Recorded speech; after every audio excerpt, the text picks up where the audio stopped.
Hello friends, कैसे हैं आप सब। मैं भारत का सामान्य भौगोलिक परिचय पढ़ा रहा था। चैप्टर कंप्लीट हो चुका है।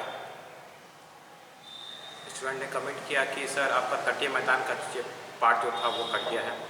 मैं दोबारा से पढ़ा दे रहा हूँ और आज कुछ क्वेश्चंस हैं उसको आपको देखना है जो परीक्षा के लिए इम्पोर्टेंट है।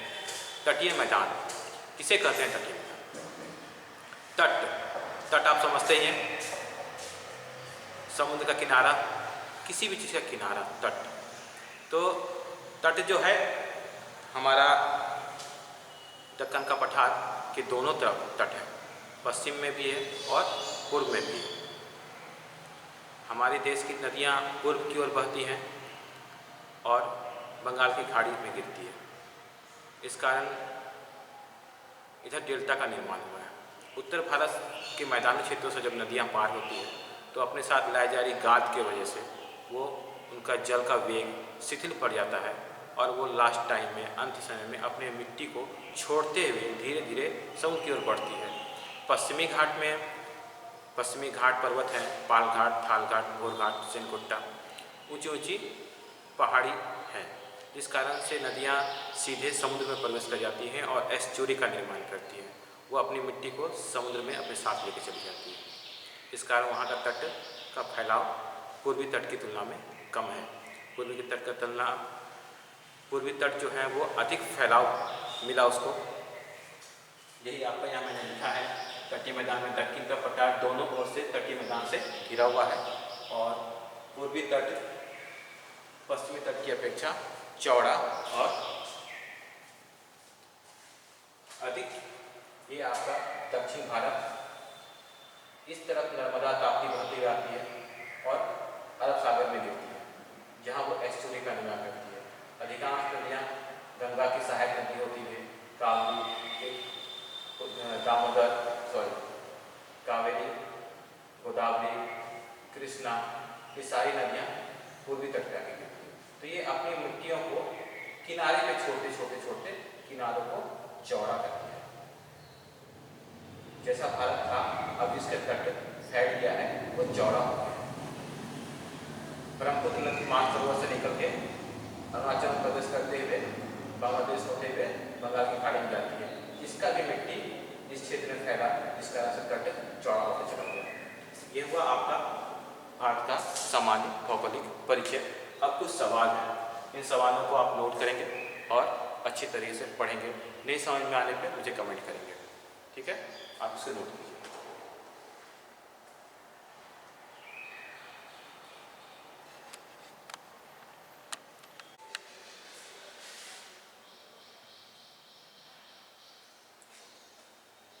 हम लोग पढ़ रहे थे भारत का सामान्य भौगोलिक परिचय।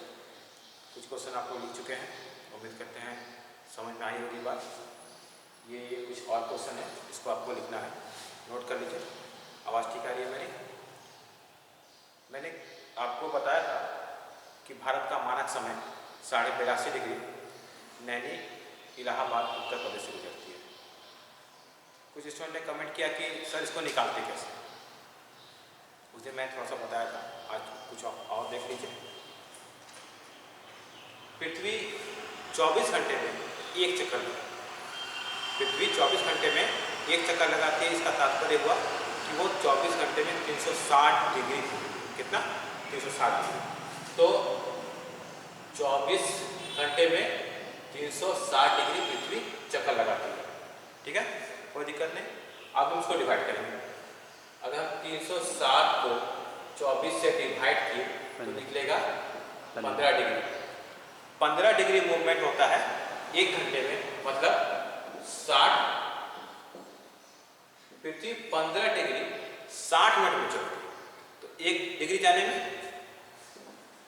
इसलिए 1 डिग्री जाने में 4 मिनट का समय लगता है। 4 मिनट, या कह सकते हैं एक देशांतर मूव करने में पृथ्वी को 4 मिनट का समय लगता है। टेट की परीक्षा में और भी सारे परीक्षाओं में ये पूछा जाता है कि एक व्यक्ति कोई भी डिग्री देता है 90 डिग्री ईस्ट में 5 PM में है, वो 100 डिग्री ईस्ट में कितने समय में पहुंचेगा। ठीक है, इस तरह का सवाल देता है, वो सवाल मैं आगे बताऊंगा। बहुत सारे सवाल दूंगा, यहीं पे बनाऊंगा, कुछ आपको भी दूंगा बनाने के लिए। सवाल एक और है जो छूट गया था, उस सवाल का आप लोग बताइए उत्तर।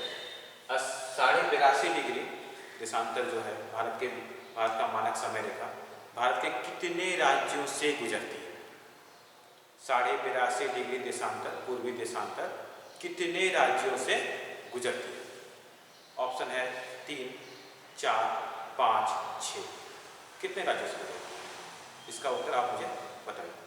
इसको नोट कर लीजिए और उम्मीद करते हैं आपको समझ में आया होगा। कुछ कहीं कुछ कन्फ्यूजन है तो आप मुझसे बात कर सकते हैं और इसे याद कीजिए।